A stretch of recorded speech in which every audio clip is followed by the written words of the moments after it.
Un cordial saludo. Un día más, con la gracia del Señor, proseguimos el comentario del Catecismo de nuestra Madre la Iglesia. Estamos, lo hemos dejado el último día, en el punto 1437. El apartado que estamos comentando tiene como título Diversas formas de penitencia en la vida cristiana. El contexto más amplio en el que estamos es la explicación del sacramento de la penitencia. Pero recordaréis pues, que el catecismo no se limita exclusivamente a hablar de la penitencia en el ámbito sacramental de la confesión, sino que también nos recuerda que hay otras muchas formas de ponerse en camino de penitencia que complementan, acompañan también al sacramento. El sacramento puede y debe de ser acompañado por otras formas de penitencia, como el ayuno, la oración, la limosna, y hemos ido desgranando pues toda una serie, un elenco de formas de penitencia que el catecismo nos propone. Pues, por ejemplo, quiero recordar algunas, como el examen de conciencia, la corrección fraterna, la aceptación de los propios sufrimientos, la dirección espiritual, un montón de... Poco a poco, ¿no? Pues se han ido ofreciendo formas concretas, prácticas, ligadas a nuestra vida, ¿no? De cómo vivir este camino de penitencia. Y en el punto en el que estamos se nos proponen algunas más. Es el punto 1437, como digo. Lo leo, que es muy breve, y lo comentamos. La lectura de la Sagrada Escritura, la oración de la liturgia de las horas y del Padre Nuestro, todo acto sincero de culto, de piedad reaviva en nosotros el espíritu de conversión y de penitencia y contribuye al perdón de nuestros pecados. O sea, aquí se nos proponen pues una serie de tres formas concretas también de vivir este espíritu de penitencia. El primero dice la lectura de la Sagrada Escritura. La lectura de la Sagrada Escritura. Lo primero que hay que hacer también es un poco purificar el concepto este de que voy a hacer penitencia, ¿no? Porque claro, cuando uno escucha esa frase y dice voy a leer la Sagrada Escritura para hacer penitencia, pues parece que tal y como entendemos popularmente ese concepto, es como diciendo voy a hacer algo que me mortifique, que me amargue para hacer penitencia. Voy a hacer algo que me resulte fastidioso, ¿no? Eso no es así. Hay que quitarse un poco de la cabeza esa concepción. Hacer penitencia no tiene por qué ser necesariamente hacer algo que me cueste, que me resulte fastidioso, que me resulte mortificante. Pues no, señor. No todas las cosas que son buenas camino de penitencia me resultan mortificantes. Ni todas las cosas que resultan mortificantes pueden ser camino de penitencia, porque algunas, fijaros, por ejemplo, pues pongo un caso concreto, ¿no?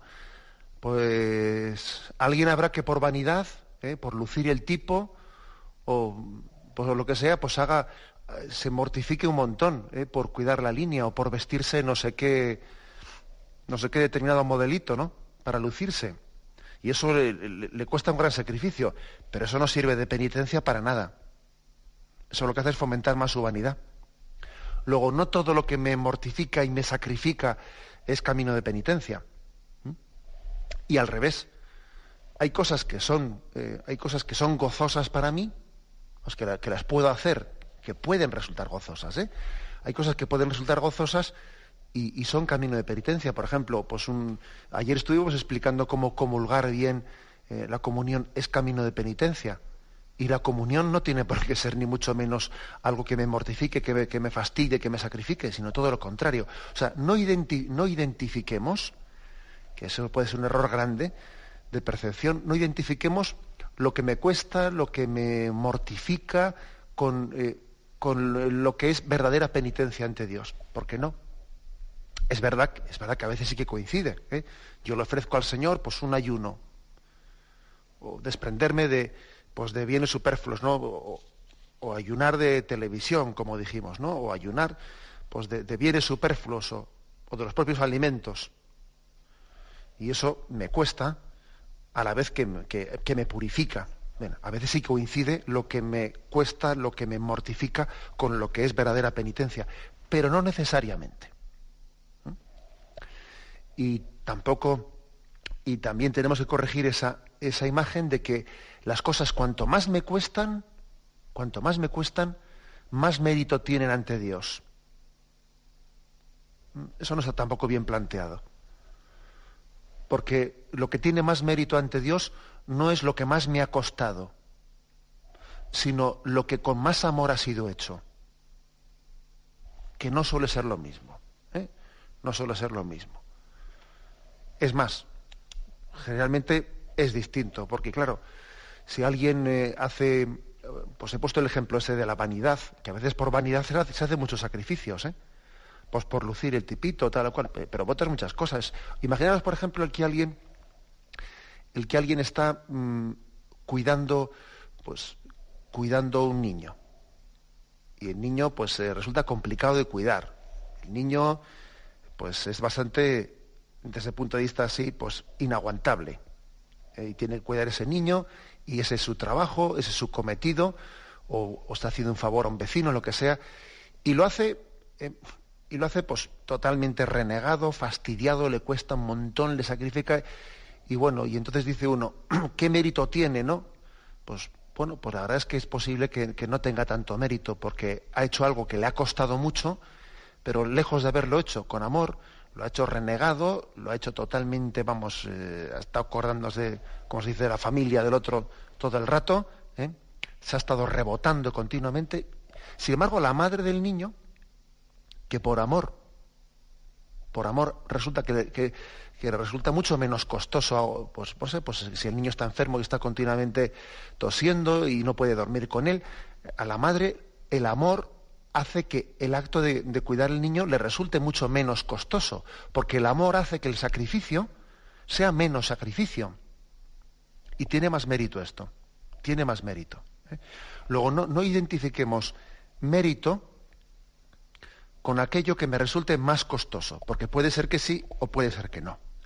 Lo que tiene más mérito ante Dios es aquello que está hecho con más amor. Ahora, también es verdad que a veces el amor y el sacrificio pues van unidos de la mano. Pero bien, digo todo esto para introducir el hecho de que igual a alguno le puede resultar sorprendente que se diga que leer la Sagrada Escritura, leer la Biblia, es camino de penitencia. Porque es que alguno puede tener ese concepto de que la penitencia es hacer cosas que son fastidiosas o que son mortificantes, y claro, y leer la Biblia, ojo, que también leer la Biblia nos puede costar un sacrificio. Pues porque a veces el mero apagar la televisión y ponerse a leer es un sacrificio a veces, dependiendo de las personas y de las circunstancias.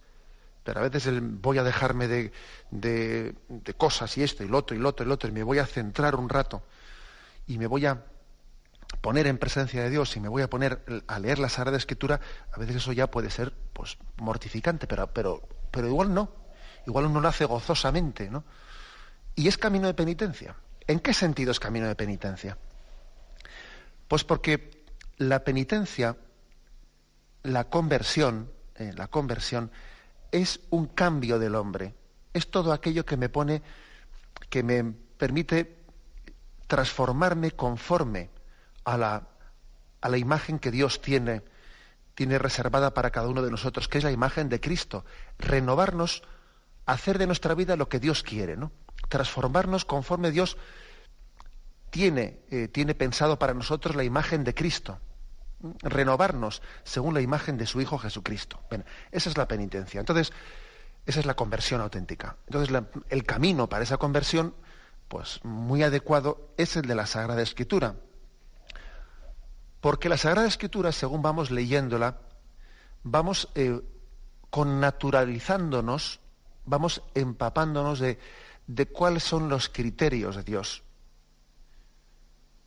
Hay un momento en el que Jesús le dice a Pedro: tú piensas como los hombres, Pedro, tú no piensas como Dios. Es un pasaje de la Sagrada Escritura muy importante. Pedro, tú piensas como los hombres, no piensas como Dios. Nosotros leemos la Sagrada Escritura para irnos empapando, ¿no?, de esa forma de ver las cosas desde Dios, según sus criterios. Acordaos del contexto en el que tuvo lugar esta frase a la que me estoy refiriendo. cuando Jesús predice, profetiza la cruz, pues Pedro se rebela. Cuando Jesús dice, el Hijo del Hombre va a ser prendido por los hombres, será condenado a muerte, será crucificado, Pedro se rebela, dice, eso no te ocurrirá a ti, Señor, eso no lo permitiré yo. Y entonces Jesús le dice, Pedro, apártate de mí, Satanás, y luego le dice, tú piensas como los hombres, no piensas como Dios. Es decir, hay una lectura de los acontecimientos que solamente desde la luz de la fe, solamente desde la luz de Dios puede ser entendida. Entender que Dios dirige los hilos de nuestra historia, entender que nada ocurre, ¿no?, sin que Dios también tenga en ello un plan providencial. Entender que yo no estoy solo en el caminar de la vida, pues supone ver las cosas desde el criterio de Dios. Supone que tiene que haber, pues, una purificación de la mente, de nuestros criterios. También hay otro pasaje de la Escritura que dice, mis caminos no son vuestros caminos. Mis criterios no son los vuestros. Mi forma de ver las cosas no son las vuestras. Pues por eso mismo el hombre necesita leer la palabra de Dios, pues para acostumbrarse a entender la existencia desde otro ángulo, ¿no? Y nosotros, un cristiano, tiene que distinguir muy mucho entre la opinión humana y la palabra de Dios. Y no puede ponerla al mismo nivel. Y cuando estábamos reflexionando sobre la existencia, pues no es lo mismo lo que me diga alguien o lo que yo lea en un libro, pues un libro que a veces leemos libros de reflexión, de pensamiento, o un filósofo, o un teólogo incluso, o un no sé qué, un no sé cuántos. No es lo mismo. Pues una reflexión, yo no puedo darle el mismo nivel a la reflexión que venga, pues de un pensador, pues de un hombre, o de la luz que me viene de la palabra de Dios. No puedo ponerlo al mismo nivel. Uno lee la Biblia sabiendo que de ella lee palabra de Dios y Dios me ilumina y estoy empapándome de esa perspectiva divina de la existencia. Sabiendo que hay una historia de salvación en la cual yo estoy integrado y que la historia de mi vida también está integrada en esa historia de salvación. Y leo la Biblia pues para connaturalizarme, para ver la realidad con los ojos de Dios. Es como un águila que vuela más alto y desde arriba tiene otra perspectiva. Nosotros estamos aquí abajo y nos ocurre lo que dice el refrán de que el árbol impide ver el bosque. Y el agobio y el problema concreto que tenemos y pues nos puede hacer perder la perspectiva global de lo que es nuestra vida, ¿no?, del plan de Dios en nuestra vida. Leer la Biblia es como subirse a lo alto, ¿no?, desde esa perspectiva que tiene el águila, que ve desde el plan de Dios, desde la mente de Dios, pues es capaz de ver nuestra vida, la existencia. Pues dice San Pablo, dice, renovaos, transformaos en vuestra mente. La lectura de la palabra de Dios es una forma privilegiada de la renovación de nuestros criterios, la renovación de nuestra mente, irnos empapando, irnos connaturalizando, ¿no? Imaginaros lo que sería, lo que fue para los apóstoles el haber convivido 3 años con Jesús escuchándole, cómo contaba parábolas, cómo él iba pues expresándose, la sensibilidad de Jesús les iba poco a poco empapando a los 12 apóstoles. Bueno, pues eso mismo es para nosotros la lectura de la Biblia. Nosotros leemos la Biblia y nos vamos empapando como si fuésemos los apóstoles que estamos junto a Jesús y nos vamos connaturalizando con Él. Hasta el punto de que llega un momento cuando alguien se ha connaturalizado con la Sagrada Escritura, pues casi le vienen a sus labios, le vienen pasajes de la Biblia para comentar y para dar una explicación a las cosas que le ocurren a él. Dice, fíjate, esto es como aquel episodio de David, tal. Pues sí, señor, o sea, es decir, alguien se ha connaturalizado con ella y luego casi trae a colación, interpreta lo que le ocurre desde esa historia de salvación que es la Sagrada Escritura. Por eso se nos está proponiendo aquí la lectura de la Biblia como camino de penitencia, entendida la penitencia como adaptarnos, ponernos a remojo en Dios. Ponernos a remojo en Dios. Ver las cosas según sus criterios. Entender las cosas de tejas para arriba, no solo de tejas para abajo. Que es que tengamos en cuenta que somos demasiado antropocéntricos, en el sentido que todo es cómo veo yo las cosas. Bueno, ¿y cómo las ve Dios? O sea, que nosotros siempre hacemos la pregunta vista de tejas para abajo. ¿Qué opino yo? ¿Cómo ves tú la vida? ¿Qué opinión tienes tú de...? Bueno, hagámoslo de otra forma. ¿Cómo te ve Dios a ti? ¿Con qué intención hizo Dios pues, la creación y tu propia vida, ¿no? ¿Qué vocación concreta te ha dado a ti? Es decir, leer la Biblia es ver la existencia de tejas para arriba y ver la vida como Dios la ve, no haciendo una interpretación de la vida en la que yo soy el ombligo del mundo, en la que yo soy el que juzgo la existencia, sino ver con los ojos de Dios,